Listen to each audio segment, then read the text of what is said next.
The circuit of Brno is in the south of the Czech Republic, set in the hills in dense forest some 18 kilometres from the centre of the city of Brno. Brno itself is a fairly large place and has everything you would expect from a modern city: good nightlife, hotels, restaurants, supermarkets, etc. However, if you want something a little quieter and a little closer to the circuit, there are several villages quite close within 5 kilometres of the track. With a circuit length of 5.4 kilometres comprising of 14 corners, 6 left and 8 right, it's a mostly smooth and very wide track, regularly used for GP and superbike events, and the circuit has real charisma. It's fast and has an open feel, with some of the corners seeming to go on and on. It's definitely challenging and a very technical circuit to master.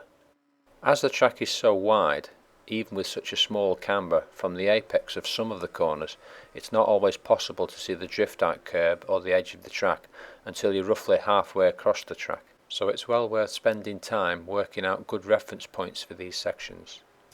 The surface is generally quite grippy, and apart from a couple of ripples on corner entry at turns 3, 8, 10 and 13, there are no major problems.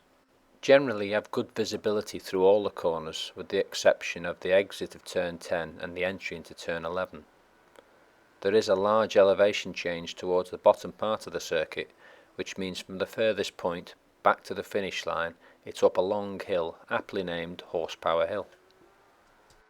Most of the apexes have raised orange and white curbs, so are easily spotted. However, some of the corners have astroturf just the other side of the curbs, and most of the corners have little or no runoff before the gravel traps.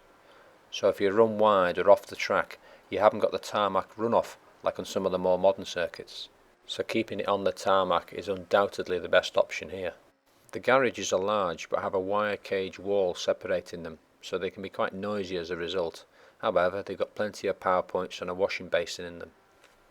The toilets and showers are spaced out every 5 garage openings, and there's a fuel station and a large cafe bar at the rear of the paddock opposite the main reception area. Overall, it's a fabulous circuit, one of my favourites and well worth a visit. To help you visualise the radius of individual corners, have a look at the circuit on Google Maps and use the satellite or earth feature. This way it's easier to picture the shape of each turn.